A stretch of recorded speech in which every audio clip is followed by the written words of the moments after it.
ഫാർമാസ് cooperative സ്റ്റഡീസിൻ്റെ YouTube ചാനലിലേക്ക് ഏവർക്കും സ്വാഗതം. ഇന്ന് കോപ്പറേറ്റീവ് ലോയുടെ 31ാമത് ക്ലാസ്സാണ്. ഇന്നത്തെ ഈ ക്ലാസ് നമ്മൾ ഉൾക്കൊള്ളിച്ചിരിക്കുന്നത് സെക്ഷൻസ് 69, 70, അതിൽ തന്നെ 70A, 70B, റൂള് 67, 68 ഇത്തരം കാര്യങ്ങളാണ്. Section 69, 70, 70A, 70B, rule 67, 68. അപ്പോൾ നമുക്ക് ഓരോ സെക്ഷനായിട്ട് അതിനകത്തെ കാര്യങ്ങൾ എന്തെല്ലാമാണെന്ന് നോക്കാം. അപ്പോൾ സെക്ഷൻ 69 എന്ന് പറയുന്നത് ഡിസ്പ്യൂട്ടിനെ പറ്റിയാണ്. ഡിസ്പ്യൂട്ട് എന്ന് പറഞ്ഞു കഴിഞ്ഞാൽ അതിൻ്റെ മലയാളം തർക്കം. അപ്പം എന്താണ് തർക്കം എന്ന് പറഞ്ഞാൽ, സംഘത്തിലെ വ്യാപാരം, ഘടന, അതുപോലെ അവിടുത്തെ ഉദ്യോഗസ്ഥ വൃന്ദം, അതായത് എംപ്ലോയീസ്, ഓഫീസേഴ്സ്, അതുപോലെ ഭരണം എന്നിവയുമായി ഏതെങ്കിലും തരത്തിൽ ബന്ധപ്പെട്ടിട്ട് എന്തെങ്കിലും ഒരു കേസ് ഉണ്ടായി ആ കേസിനെ അടിസ്ഥാനമാക്കിയുള്ള അവകാശവാദത്തെയാണ് നമ്മൾ ഡിസ്പ്യൂട്ട് എന്ന് പറയുന്നത്. അപ്പോൾ ഇതിനകത്ത് തന്നെ സംഘത്തിന് കിട്ടാനുള്ളതോ അല്ലെങ്കിൽ സംഘം കൊടുക്കാനുള്ളതോ അല്ലെങ്കിൽ സംഘം സമ്മതിച്ചതോ അല്ലാത്തതോ ആയ തുകകൾ സംബന്ധിച്ച അവകാശവാദം ഇതെല്ലാം ഉൾപ്പെടാം. അപ്പോൾ ഇത് തർക്കങ്ങൾ 2 തരമുണ്ട് എന്നാണ് ഇതിനകത്ത് നിന്ന് തന്നെ നമുക്ക് കിട്ടുന്നത്. പണത്തെ സംബന്ധിച്ചതും അതല്ലാത്തതും. അതായത് തർക്കങ്ങൾ പണപരമായത്, പണപരമല്ലാത്തത്. ഇംഗ്ലീഷിൽ പറഞ്ഞാൽ monetary dispute and non monetary disputes. അപ്പോൾ disputes are divided into 2, monetary and non monetary. തർക്കങ്ങളെ 2ആയിട്ട് നമുക്ക് തരംതിരിക്കാം, പണപരമായതും പണപരമല്ലാത്തതും. കാര്യം ഇതിങ്ങനെ തന്നെ നമുക്ക് പറഞ്ഞു പോകണം. കാരണം ഇത് രണ്ടിൻ്റെയും, ഈ തർക്കങ്ങളുടെ ഒരു പരിഹാരം കണ്ടെത്തുന്നത് 2 സ്ഥലത്താണ്, പണപരമായ തർക്കങ്ങളും പണപരമല്ലാത്തതും. അതുകൊണ്ടാണ് ഇത് ആദ്യമേ പറഞ്ഞത്. ഇപ്പോൾ പണപരമായ തർക്കങ്ങൾ പരിഹരിക്കുന്നത് സഹകരണ സംഘം രജിസ്ട്രാറാണ്. പണപരമല്ലാത്ത തർക്കങ്ങൾ പരിഹരിക്കുന്നത് സഹകരണ ആർബിട്രേഷൻ കോടതിയാണ്. അപ്പോൾ സഹകരണ ആർബിട്രേഷൻ കോടതിയെപ്പറ്റിയാണ് ഇതിനകത്തെ സെക്ഷൻ 70A പറഞ്ഞിരിക്കുന്നത്. സർക്കാർ സഹകരണ ആർബിട്രേഷൻ കോടതി രൂപീകരിക്കണമെന്നും അതിനകത്തെ നിബന്ധനകളും കാര്യങ്ങളുമാണ്. അതിലോട്ട് നമുക്ക് പോകാം. അപ്പം അതിന് മുമ്പായിട്ട് ഈ 69 പറയുന്ന 69ാമത്തെ സെക്ഷൻ അല്ലെങ്കിൽ 69ാമത്തെ വകുപ്പിൽ പറയുന്ന ഈ തർക്കത്തെപ്പറ്റി നമുക്ക് ഒന്നുകൂടി നോക്കേണ്ടതായിട്ടുണ്ട്. തർക്കങ്ങൾ ആരെല്ലാം തമ്മിൽ ആയിരിക്കും, അല്ലെങ്കിൽ ആരെല്ലാം ആണ് ഈ തർക്കങ്ങളിനകത്ത് വരുന്ന പാർട്ടീസ്. അത് ഇതിനകത്ത് തന്നെ നമ്മൾ ആദ്യം തർക്കത്തെപ്പറ്റി പറഞ്ഞപ്പോൾ കണ്ടു. അത് അംഗങ്ങളാകാം, അതുപോലെ തന്നെ മുന്നംഗങ്ങളാകാം, അല്ലെങ്കിൽ മുൻപിലത്തെ അംഗങ്ങളും മരിച്ചുപോയ അംഗങ്ങൾ മുഖേന, അവർ മുഖേന എന്തെങ്കിലും പരാതികൾ കൊടുത്തിട്ടുള്ളവർ, മുൻപുണ്ടായിരുന്ന അംഗങ്ങൾ, അല്ലെങ്കിൽ സംഘം മറ്റേതെങ്കിലും ഒരു സംഘമായിട്ടുള്ള തർക്കങ്ങളാകാം. സംഘത്തിൻ്റെ കമ്മിറ്റി, അത് കഴിഞ്ഞ കാലത്തെ ഏതെങ്കിലും ഒരു കമ്മിറ്റി, ഏതെങ്കിലും ഒരു ഉദ്യോഗസ്ഥനോ അല്ലെങ്കിൽ ഒരു ജീവനക്കാരനോ, കഴിഞ്ഞ കാലത്തെ ഏതെങ്കിലും ഉദ്യോഗസ്ഥനോ, കഴിഞ്ഞ കാലത്തെ സംഘത്തിലെ കഴിഞ്ഞ കാലങ്ങളിൽ ഉണ്ടായിരുന്ന, അതും പിന്നീട് മരിച്ചുപോയതുമായ ഏതെങ്കിലും ഉദ്യോഗസ്ഥൻ്റെയോ ഏജൻറ്റിൻ്റെയോ ജീവനക്കാരൻ്റെയോ അനന്തരാവകാശികൾ, മരിച്ചുപോയവരെ സംബന്ധിച്ച് അവർക്ക് ലീഗൽ ഹെയർസ് ഉണ്ടായിരിക്കും, അനന്തരാവകാശികൾ ഉണ്ടായിരിക്കും. അപ്പോൾ അവർ മുഖേന അവരും സംഘമായിട്ടുണ്ടായിട്ടുള്ള തർക്കങ്ങൾ, അങ്ങനെ തർക്കങ്ങൾ പലതരത്തിൽ ഉണ്ട്. അപ്പോൾ ഇതെല്ലാം സംഘവുമായിട്ട് ബന്ധപ്പെട്ട സംഘത്തിന് കിട്ടാനുള്ളതോ അല്ലെങ്കിൽ സംഘത്തിൽ നിന്ന് കിട്ടാനുള്ളതോ ആയിട്ടുള്ള തർക്കങ്ങളാണ് അധികവും വരിക. പിന്നെ ഈ തർക്കത്തിനകത്ത് വരാവുന്നത് സഹകരണ സംഘം ജീവനക്കാരുടെ സേവന വേതന വ്യവസ്ഥകളെ സംബന്ധിച്ചുള്ള തർക്കങ്ങൾ വരാം. അവർക്ക് കിട്ടേണ്ടതായിട്ടുള്ള പല അവകാശങ്ങളും കിട്ടാതെ വരുമ്പോൾ ഒരു മാനേജ്മെൻറ്റിനെതിരെ കൊടുക്കുന്ന തർക്കങ്ങൾ, അങ്ങനെയുള്ളതെല്ലാം വരാം. പിന്നെ സഹകരണ സംഘത്തിൻ്റെ ഭരണസമിതി തെരഞ്ഞെടുപ്പുമായി ബന്ധപ്പെടുന്ന തെരഞ്ഞെടുപ്പ് തർക്കങ്ങൾ അല്ലെങ്കിൽ ഇലക്ഷൻ ഡിസ്പ്യൂട്ട്സ്, അതും വരാം. അങ്ങനെ തർക്കങ്ങൾ നിരവധി ഇതിനകത്ത് ഉണ്ട്. അതിനെപ്പറ്റി എല്ലാമാണ് നമ്മൾ ഈ സെക്ഷൻ 69 പ്രതിപാദിക്കുന്നത്. അപ്പോൾ ഇതിൽ തന്നെ നമ്മൾ രണ്ടായിട്ട് തരം തിരിച്ചിരിക്കുന്നത് പണപരമായ തർക്കങ്ങൾ, പണപരമല്ലാത്തതൊന്നും. അപ്പോൾ പണപരമായിട്ടുള്ള മോണിറ്ററി ഡിസ്പ്യൂട്ട്സ് എല്ലാം കൈകാര്യം ചെയ്യുന്നത് സഹകരണ സംഘം രജിസ്ട്രാറാണ്. ഇപ്പോൾ പണപരമല്ലാത്ത തർക്കങ്ങളെല്ലാം തന്നെ, അതായത് ഇൻക്ലൂഡിങ് ഇലക്ഷൻ ഡിസ്പ്യൂട്ട്സ്, ഇലക്ഷൻ തർക്കങ്ങൾ ഉൾപ്പെടെയുള്ള എല്ലാ തർക്കങ്ങളും ആർബിട്രേഷൻ കോടതിയാണ് കൈകാര്യം ചെയ്യുക. ഇനി 69A-യിൽ 69A എന്ന് പറയുന്ന ഒരു സെക്ഷൻ ഉണ്ട്. അതിനകത്ത് പറയുന്നത് കോപ്പറേറ്റീവ് ഓംബുഡ്സ്മാനെ പറ്റിയാണ്. കോപ്പറേറ്റീവ് ഓംബുഡ്സ്മാൻ അതായത് സഹകരണ സംഘങ്ങൾ മാത്രമല്ല, ബാങ്കിങ് വ്യാപാരം നടത്തുന്ന സ്ഥാപനങ്ങളെ ബാങ്കിങ് ഓംബുഡ്സ്മാൻ എന്ന് പറഞ്ഞ് നമ്മൾ പഠിച്ചിട്ടുണ്ട്. അപ്പോൾ ഇത് സഹകരണ മേഖലയിലെ ബാങ്കിങ് വ്യാപാരം നടത്തുന്ന സഹകരണ സംഘങ്ങൾ ബാങ്കിങ് അല്ലെങ്കിൽ അത് ആയിട്ട് ബന്ധപ്പെട്ടിട്ടുള്ള സേവനങ്ങൾ നടത്തുന്നതിലുണ്ടാകുന്ന കുറവുകളെ സംബന്ധിച്ച് ഉള്ള പരാതികൾ പരിഹരിക്കുന്നതിന് വേണ്ടിയിട്ട് കേരള കോപ്പറേറ്റീവ് ഓംബുഡ്സ്മാൻ എന്നും പറഞ്ഞൊരു പദ്ധതി കേരള സർക്കാർ രൂപം കൊടുത്തിരിക്കുകയാണ്. അതാണ് ഈ സെക്ഷൻ 69A-യിൽ പറയുക, കോപ്പറേറ്റീവ് ഓംബുഡ്സ്മാൻ എന്നാണ് പറയുക. അപ്പോൾ ഈ കോപ്പറേറ്റീവ് ഓംബുഡ്സ്മാനെ പറ്റി നോക്കുമ്പോൾ കോപ്പറേറ്റീവ് ഓംബുഡ്സ്മാൻ 69A-യിലാണ്. അത് 69A പ്രകാരമാണ് സർക്കാർ ഓംബുഡ്സ്മാനെ അപ്പോയിൻ്റ് ചെയ്തിരിക്കുന്നത്. ഈ ഓംബുഡ്സ്മാൻ്റെ ഉദ്ദേശം എന്ന് പറയുന്നത് സഹകരണ ബാങ്കിങ് മേഖലയിലെ തർക്കങ്ങൾ പരിഹരിക്കുക എന്നുള്ളതാണ്. സർക്കാർ ഇതിനുവേണ്ടി ഒരാളെയോ അല്ലെങ്കിൽ ഒന്നിൽ കൂടുതൽ ആൾക്കാരെയോ കോപ്പറേറ്റീവ് ഓംബുഡ്സ്മാൻ അല്ലെങ്കിൽ ഓംബുഡ്സ്മെൻ, ഒന്നിൽ കൂടുതൽ വരുമ്പോൾ ഓംബുഡ്സ്മെൻ എന്ന് പറയും, ആയിട്ട് നിയമിക്കാം. ഇവരുടെ കാലാവധി എന്ന് പറയുന്നത് 3 വർഷം, അല്ലെങ്കിൽ അവർ ഓഫീസിൽ ചാർജ് എടുത്ത അന്ന് മുതൽ 3 വർഷം എന്നാണ് പറയുക. ഓഫീസിൽ ചാർജ് എടുത്ത അന്ന് മുതൽ 3 വർഷം, അല്ലെങ്കിൽ 65 വയസ്സ്. ഇതിലേതാണോ ആദ്യം വരുന്നത് അതായിരിക്കും ഇവരുടെ കാലാവധി. കോപ്പറേറ്റീവ് ഓംബുഡ്സ്മാൻ അല്ലെങ്കിൽ ഓംബുഡ്സ്മെൻ്റെ കാലാവധി എന്ന് പറയുക. Term of ombudsman is for a period of 3 years from the date of entering office എന്നാണ് പറയുക. എൻ്ററിങ് ഓഫീസ്, അത് ഓഫീസിൽ പ്രവേശിച്ച, അവർ ചാർജ് എടുത്ത് ഓഫീസിൽ പ്രവേശിച്ച അന്ന് മുതൽ 3 വർഷം. Or attaining the age of 65 years whichever is earlier, ഏതാണോ ആദ്യം വരുന്നത്. പിന്നെ ombudsman shall have 10 years practice, bar practice and experience in or expertise in banking or cooperative field. അതാണ് അവരുടെ യോഗ്യത എന്ന് പറയുന്നത്. ഓംബുഡ്സ്മാൻ്റെ 10 വർഷത്തെ ബാർ പ്രാക്ടീസ്, കോടതിയിലുള്ള പരിചയം, പ്രാക്ടീസ് ഉണ്ടായിരിക്കണം. അതുകൂടാതെ ബാങ്കിങ് സഹകരണ മേഖലയിൽ ഒരു നല്ല പരിചയസമ്പന്നനായ അല്ലെങ്കിൽ പരിചയസമ്പന്നരായ ആൾക്കാരായിരിക്കണം. ഇത് സർക്കാരിൻ്റെ നിയന്ത്രണത്തിലാണ് cooperative ombudsman. Ombudsman shall be under the control of government. ഇതാണ് കോപ്പറേറ്റീവ് ഓംബുഡ്സ്മാനെ പറ്റി പറയുന്നത്, സെക്ഷൻ 69A. ഇനി 70 എന്ന് പറയുന്നത് award on dispute. Section 70 award on ഡിസ്പ്യൂട്ടാണ്. എന്താണ് അവാർഡ്? അവാർഡെന്ന് പറഞ്ഞു കഴിഞ്ഞാൽ വിധി എന്നാണ് മലയാളം എന്ന് പറയുന്നത്. അവാർഡെന്ന് പറഞ്ഞാൽ പല അർത്ഥങ്ങളുണ്ട്. നമ്മൾ പാരിതോഷികം കൊടുക്കുന്നതിന് അവാർഡെന്ന് പറയാറുണ്ട്. പക്ഷേ ഇവിടെ ജുഡീഷ്യലായിട്ട് ഉള്ള ഒരു മീനിങ് എന്ന് പറയുന്നത് വിധി എന്നുള്ളതാണ്.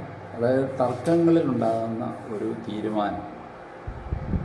ഇപ്പോൾ ഈ ആർബിട്രേഷൻ എന്ന് പറയുന്ന ആർബിട്രേഷൻ കോടതി അല്ലെങ്കിൽ ആർബിട്രേറ്റർ എന്നൊക്കെ പറയുന്ന ഒരു മധ്യസ്ഥൻ എന്നാണ് അതിനർത്ഥം വരിക. അപ്പോൾ ഏതെങ്കിലും തരത്തിലുള്ള മുമ്പേ പറഞ്ഞ മാതിരിയുള്ള തർക്കങ്ങൾ വരുമ്പോൾ മൂന്നാമതൊരാൾ മധ്യസ്ഥനായി നിന്ന് രണ്ട് വിഭാഗങ്ങളും പറയാനുള്ളത് കേൾക്കുകയും അവരിൽ നിന്ന് മൊഴിയെടുക്കുകയും ആവശ്യമായ രേഖകൾ അവരിൽ നിന്ന് വാങ്ങി പരിശോധിക്കുകയും അതിൻ്റെ എല്ലാം അടിസ്ഥാനത്തിൽ അവർ പറയുന്നത് കേട്ട് അതിൻ്റെ അടിസ്ഥാനത്തിലും രേഖകൾ സമാഹരിച്ച് പരിശോധിച്ച് അതിൻ്റെ അടിസ്ഥാനത്തിലും ഉചിതമായ ഒരു തർക്ക പരിഹാരം കാണുന്നതിനെയാണ് കണ്ട് പുറപ്പെടുവിക്കുന്ന ആ വിധിക്കാണ് അല്ലെങ്കിൽ ആ തീരുമാനത്തിനാണ് അവാർഡ് എന്ന് പറയുക. ഡിസിഷൻ എന്നാണ് പറയുക, തീരുമാനം, വിധി. ഇപ്പോൾ കോടതി ഭാഷയിൽ പറഞ്ഞു കഴിഞ്ഞാൽ നമ്മൾ കോടതി വിധിച്ചു എന്നൊക്കെ പറഞ്ഞു, കോടതിയുടെ വിധി. ഇപ്പോൾ ആർബിട്രേറ്റർ പറയുമ്പോൾ അവാർഡ് എന്നാണ് പറയുക. മറ്റേ ജഡ്ജ്മെൻ്റാണ് വിധി എന്നാണ് പറയുക. ഇത് ഇവിടെ അവാർഡാണ്. ആർബിട്രേറ്റർ ആയിട്ട് ബന്ധപ്പെട്ട് വരുന്ന അല്ലെങ്കിൽ ആർബിട്രേഷൻ കോടതിയുടെ വിധിക്ക് നമ്മൾ അവാർഡ് എന്ന് പറയും. അപ്പോൾ അവാർഡിനെ പറ്റിയാണ് ഈ വകുപ്പ് 70 പറയുക, സെക്ഷൻ 70, അവാർഡ് ഓൺ ഡിസ്പ്യൂട്ട്. അപ്പം ഇങ്ങനെ കോടതി ആർബിട്രേഷൻ കോടതിയിൽ പോകുന്ന നോൺ മോണിറ്ററി ഡിസ്പ്യൂട്ടുകൾക്ക് പരിഹാരം കണ്ട് അവർ പുറപ്പെടുവിക്കുന്ന വിധി, അതാണ് അവാർഡ് ഓൺ ഡിസ്പ്യൂട്ട്. ഇനി നമ്മൾ മുമ്പേ പറഞ്ഞതിലോട്ട് വീണ്ടും വരികയാണ്. അതായത് സെക്ഷൻ 70A എന്ന് പറയുന്നത് കോപ്പറേറ്റീവ് ആർബിട്രേഷൻ കോർട്ട് ആണ്. അതായത് നോൺ മോണിറ്ററി ഡിസ്പ്യൂട്ടുകൾക്ക് വേണ്ടിയിട്ട് സർക്കാർ 70A, അതായത് വകുപ്പ് 70A പ്രകാരം കോപ്പറേറ്റീവ് ആർബിട്രേഷൻ കോടതികൾ സംസ്ഥാനത്ത് രൂപീകരിച്ചിട്ടുണ്ട്. അതായത് ഇപ്പോൾ കോപ്പറേറ്റീവ് ആർബിട്രേഷൻ കോർട്ടുകൾ എന്ന് പറയുന്നത് കേരളത്തിൽ ആദ്യം തിരുവനന്തപുരം ആസ്ഥാനമായിട്ട് ഒരു കോടതിയാണ് രൂപീകരിച്ചത്. പക്ഷേ കേസുകളുടെ ബാഹുല്യം കൂടുതൽ കണക്കിലെടുത്ത് 2 സോണുകളായിട്ട് തിരിച്ച് തിരുവനന്തപുരം സതേൺ സോണിനും അതുപോലെ കോഴിക്കോട് ഒരു ആർബിട്രേഷൻ കോടതി തുടങ്ങി അതിൻ്റെ കീഴിൽ നോർത്തേൺ സോണെന്നും പറഞ്ഞ് തിരിച്ചു. അങ്ങനെ 2 കോടതികൾ, ആർബിട്രേഷൻ കോടതികൾ നമുക്ക്, അല്ലെങ്കിൽ സഹകരണ തർക്ക പരിഹാര കോടതികൾ നമുക്കുണ്ട്. തിരുവനന്തപുരവും കോഴിക്കോടുമാണ്, സതേൺ സോണും നോർത്തേൺ സോണുമായിട്ട്. അപ്പോൾ അത് ജില്ലകൾ വരുന്ന ഏതാണ്ട് തൃശ്ശൂർ വരെ വരുന്ന ജില്ലകൾ, തൃശ്ശൂർക്കിപ്പുറം വരുന്ന ജില്ലകൾ വരെ സതേൺ സോണിലും തൃശ്ശൂർ മുതൽ വടക്കോട്ടുള്ള ജില്ലകൾ നോർത്തേൺ സോണിലുമാണ്, നോർത്തേൺ സോണിൻ്റെ കീഴിലുമാണ് വരിക. അപ്പോൾ കോപ്പറേറ്റീവ് ആർബിട്രേഷൻ കോർട്ടിൽ നോൺ മോണിറ്ററി ഡിസ്പ്യൂട്ടുകൾക്കാണ് ഫയൽ ചെയ്യുക. All non monetary disputes are filed before the cooperative arbitration court. ഇനി persons hearing the case is called presiding officer. അതൊരു പ്രത്യേകതയാണ്. ഇവിടെ കോപ്പറേറ്റീവ് ആർബിട്രേഷൻ കോടതികളിൽ കേസ് കേൾക്കുന്ന ആളെ, നമ്മൾ കോടതികളിലൊക്കെ ജഡ്ജി എന്നാണ് പറയുക, അല്ലേ? ജഡ്ജി, അല്ലെങ്കിൽ സിവിൽ കോടതികളിൽ ആണെങ്കിൽ മുനിസിപ്പൽ, ക്രിമിനൽ കോടതികൾ മജിസ്ട്രേറ്റ്, അതിന് മുകളിലുള്ള കോടതികൾ വരുമ്പോൾ ജഡ്ജി, സബ് ജഡ്ജ്, ജഡ്ജ്, അങ്ങനെയൊക്കെ പറയുക, ജില്ലാ ജഡ്ജി എന്നൊക്കെ. ഇവിടെ നമ്മൾ ആർബിട്രേഷൻ കോടതിയിൽ പ്രിസൈഡിങ് ഓഫീസർ എന്നാണ് പറയുക. Presiding officer he shall be an advocate having not less than 7 years bar practice. ഒരു 7 വർഷത്തിൽ കുറയാതെ ബാർ പ്രാക്ടീസ് ഉള്ള ഒരു അഡ്വക്കേറ്റിനെയാണ് ഈ പ്രിസൈഡിങ് ഓഫീസറായിട്ട് സർക്കാർ നിയമിക്കുന്നത്. He is appointed by government for 3 years. 3 വർഷ കാലാവധിക്കാണ് ഇവരെ നിയമിക്കുക. ഇത് കൂടാതെ ഈ ഓഫീസിനെ സഹായിക്കാൻ വേണ്ടിയിട്ട് അതിൻ്റെ അഡ്മിനിസ്ട്രേറ്റീവ് മാറ്റേഴ്സ് കൈകാര്യം ചെയ്യുന്നതിന് വേണ്ടി an officer not below the rank of assistant registrar is appointed as secretary. സഹകരണ വകുപ്പിൽ നിന്ന് ഒരു ഐസം രജിസ്ട്രാറെ ഈ കോപ്പറേറ്റീവ് ആർബിട്രേഷൻ കോടതിയുടെ സെക്രട്ടറി ആയിട്ട് നിയമിച്ചിട്ടുണ്ടാകും. Not below the rank of assistant registrar. Assistant രജിസ്ട്രാറിൻ്റെ റാങ്കിൽ കുറയാത്ത ഒരു വ്യക്തി. അപ്പോൾ അതിന് മുകളിലായാൽ കുഴപ്പമില്ല, ARയുടെ റാങ്കിൽ കുറയരുതെന്നുള്ളേ ഉള്ളൂ. DRO JRO ഒക്കെ ആകാം, സർക്കാരിന് ഉചിതം പോലെ ചെയ്യാവുന്നതാണ്. അപ്പോൾ ഇതാണ് കോപ്പറേറ്റീവ് ആർബിട്രേഷൻ കോടതിയെപ്പറ്റി പറയുക.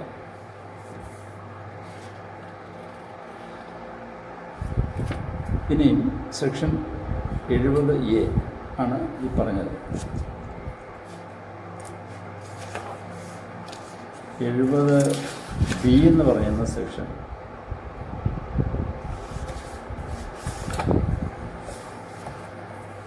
സെക്ഷൻ 70Bയിൽ പറയുന്നത് എന്താണെന്ന് വെച്ചാൽ പണപരമല്ലാത്ത തർക്കങ്ങൾ. ഇപ്പോൾ നമ്മൾ പറഞ്ഞു രജിസ്ട്രാർ ആണ് പണപരമായിട്ടുള്ള മോണിറ്ററി ഡിസ്പ്യൂട്ട് എല്ലാം നോക്കുക.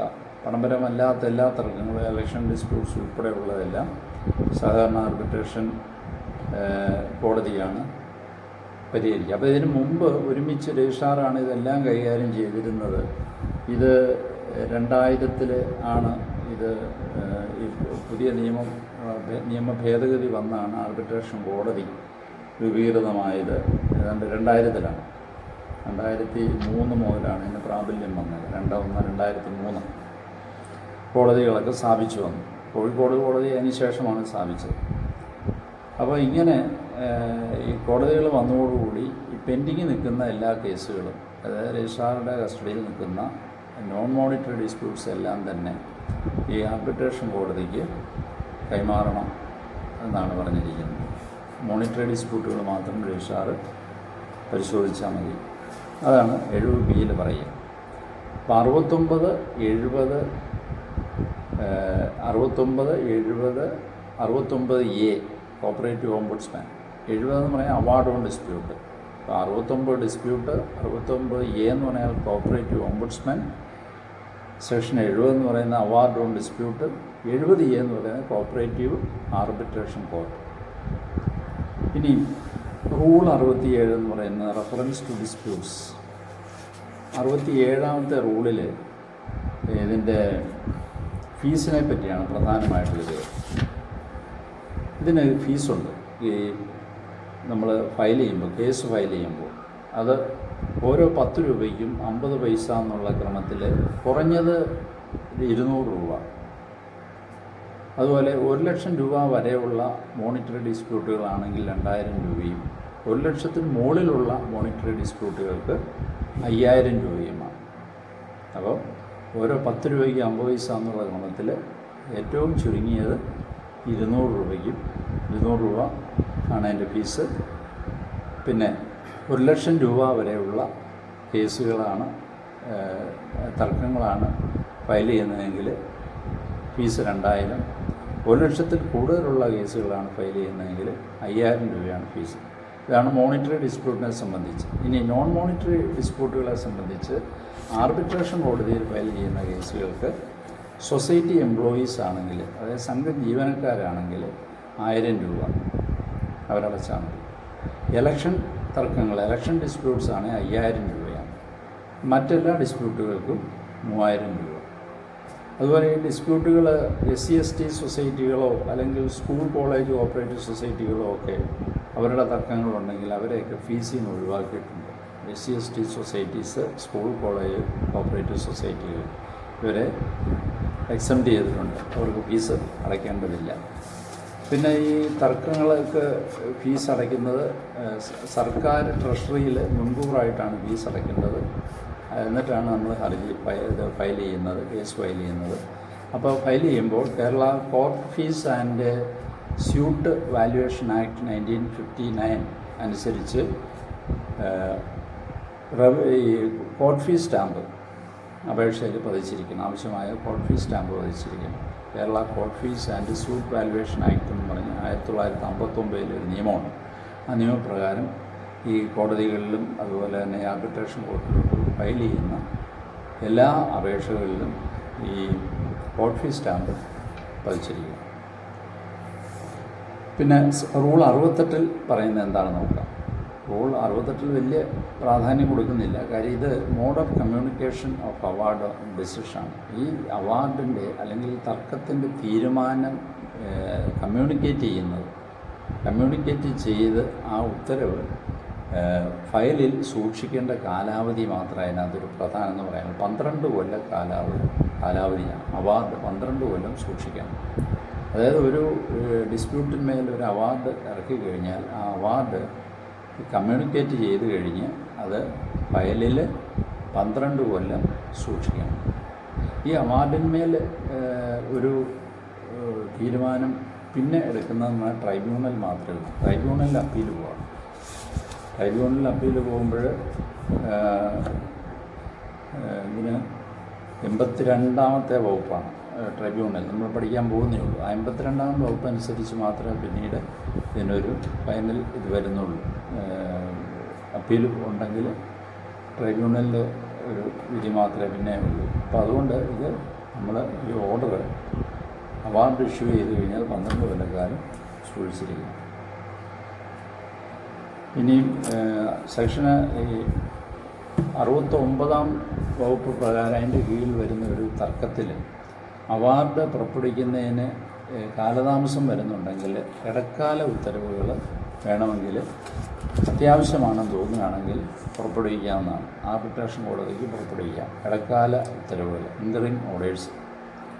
അതുപോലെ സാധാരണ ആർബിട്രേഷൻ കോടതിക്ക് സിവിൽ പ്രൊസീജിയർ കോഡുണ്ടല്ലോ, CPC 1908 CPC പ്രകാരം കോടതിക്കുള്ള, അതായത് ഒരു സിവിൽ കോടതിയിൽ നിക്ഷിപ്തമായിട്ടുള്ള എല്ലാ അധികാരങ്ങളും ഈ ആർബിട്രേഷൻ കോടതിക്കും ഉണ്ടായിരിക്കും. അതായത് എതിർകക്ഷിയെ അല്ലെങ്കിൽ അവരുടെ സാക്ഷ്യം ഒരു സത്യവാങ്മൂലം പരിശോധിക്കുന്നതിനും ഒരു നോട്ടീസ് കൊടുത്ത് അല്ലെങ്കിൽ സമൻസ് കൊടുത്ത് അവരെ നിർബന്ധമായിട്ട് ഹാജരാകാൻ വിളിക്കുന്നതിനും, അതുപോലെ അവരുടെ കയ്യിൽ ഇരിക്കുന്ന തെളിവുകൾ, ഏതെങ്കിലും രേഖകൾ അവരുടെ കയ്യിൽ ഇതുമായിട്ട് ബന്ധപ്പെട്ട തെളിവുകളുണ്ടെങ്കിൽ അത് ഹാജരാക്കാൻ സമൻസ് കൊടുത്ത് അത് ഹാജരാക്കാൻ അവരോട് ആവശ്യപ്പെടാം.